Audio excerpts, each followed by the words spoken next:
एक लड़की का असली गहना क्या होता है, क्या आप जानते हैं? माँ, तुम क्यों चिंता कर रही हो? समय आने पर सब ठीक हो जाएगा। और हाँ, इतना कंजूस मत बनिए। इतने गहने क्यों ले रही हो? मुझे पसंद नहीं है। मैं उन गहनों को अपने पूरे शरीर पर लाद कर और फिर चोर के डर से घूमना बंद कर दूँ, ये मुझे पसंद नहीं है। आपका ज़माना गया अब। अपनी आंखें खोलो और अपने सामने दुनिया को देखो। यह कितनी खूबसूरत है माँ। मस्त रहो और अपना जीवन खुशियों भरा रखो। माँ, मैं आपको और पापा को पूरी दुनिया घुमाऊंगी। सारी खुशियाँ आपके चरणों में लाकर रख दूंगी। उसके बाद ही मैं शादी करूंगी। मैं एक बेटी हूँ तो क्या हुआ, मेरी भी जिम्मेदारियाँ हैं। आप मुझे सिर्फ अपने कैरियर पर ध्यान देने दीजिए। चिंता मत कीजिए, समय आने पर सब ठीक हो जाएगा। काव्या माँ की माँ बनकर और अपनी माँ को समझा रही थी, लेकिन अभिनव था कि शांत था, क्योंकि वह जानता था कि काव्या खुद लाखों का गहना है। काव्या विवाह योग्य हो चुकी थी। काव्या की माँ उसकी शादी के पीछे पड़ी थी। आखिर वह माँ जो थी ना, रिश्तेदार तो होते ही हैं जोड़ देने के लिए, लेकिन काव्या अपने पैरों पर खड़ा होना चाहती थी। इसलिए वह शादी के बारे में नहीं सोच रही थी। इसलिए इस फालतू की चर्चा में उसे कोई दिलचस्पी नहीं थी। कामनी सिर्फ एक वाक्य कहती थी, पढ़ाई तो तुम शादी के बाद भी कर सकती हो ना, हमारी चिंता कम करो। काव्या अपने फैसले पर अड़ी हुई थी और कामिनी हमेशा उसकी शादी के लिए चिंतित रहती थी।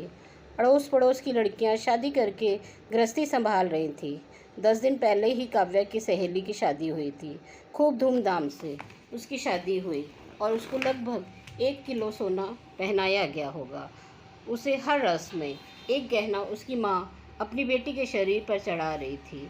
खूब दिखावा था मगर हमारी तो कोई भी तैयारी नहीं है काव्या की शादी के लिए। अभिनव तो किसी बात की चिंता नहीं करते।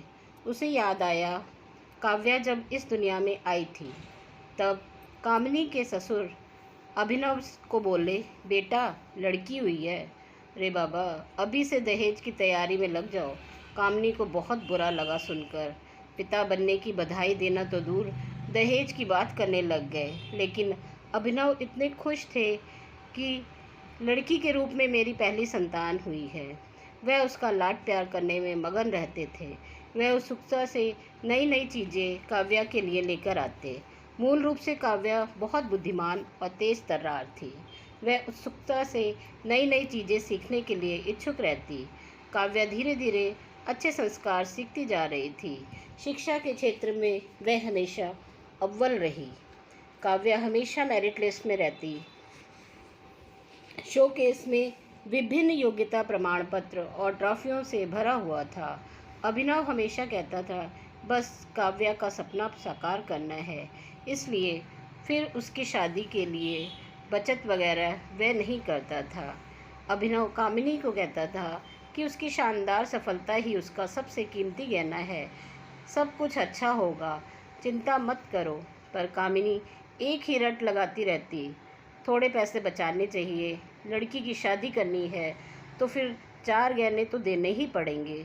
बेटी क्या गले में डिप्लोमा सर्टिफिकेट और ट्रॉफी लेकर खड़े रहेगी मंडप में?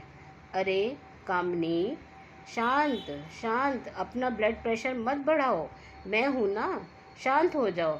अभिनव कामिनी को समझा रहा था। अभिनव की शांत धुन सुनकर कामिनी के अंदर की माँ जाग जाती थी। गुस्से में वह अपने पति को बुरा भला बोल देती थी, लेकिन तब भी वह शांति से सब कुछ सुनता रहता था। कामिनी बोली, अब मुझे कुछ करना होगा। काव्या के पापा तो कुछ करेंगे नहीं। कल को उसकी उम्र ज़्यादा बढ़ गई तो शादी के बाज़ार में कोई शिक्षा को नहीं पूछेगा। रहा सवाल गहनों का, एक भी छोटा बड़ा गहना बनाकर नहीं रखा। सोना सस्ता हो जाने पर बहुत बार बोलती थी, बना कर रखो, लेकिन इसके पिता ने तो मेरी एक ना सुनी। सेविंग भी नहीं करी, हमेशा उसकी शिक्षा पर ही खर्चा करते थे। क्या बोलते थे हमेशा, शिक्षा एक अनमोल गहना है और इसकी कीमत बाजार में बढ़ती रहेगी, कभी सस्ता नहीं होगा। और रहा सवाल सोने के गहने का, तो जब शादी होगी तब देखेंगे। अभिनव का यह जवाब तय था। अंत में कामिनी ने उसे अपने गहने देने का फैसला किया।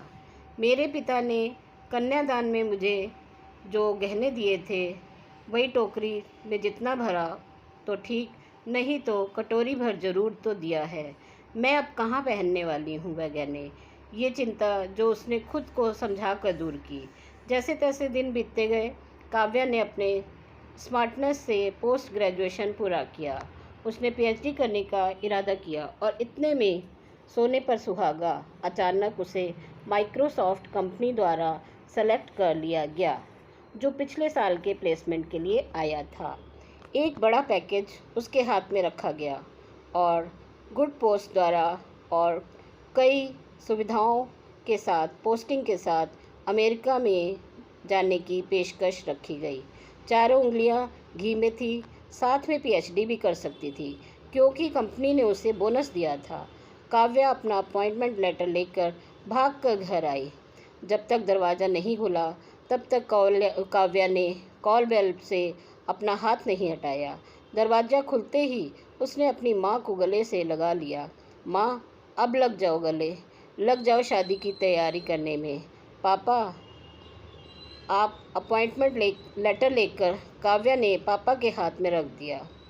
अभिनव ने वह लेटर जोर से पढ़ा। बाप रे काव्या, सच में यह अनमोल गहना शादी के बाजार में चमक उठेगा, ऐसा बोलकर कामिनी ने भगवान के सामने शक्कर रखी। कोटि कोटि धन्यवाद आपका भगवान जी, ऐसा बोलकर भगवान को हाथ जोड़कर नमस्कार किया। अब वह सबसे बड़ा गहना और अन्य छोटे बड़े सर्टिफिकेट के आभूषण काव्या के व्यक्तित्व पर अवश्य ही अच्छे लगेंगे। कामिनी, फिर बताओ गहने लेने कब जाना है? अभिनव ने उसे टॉन्ट मारी।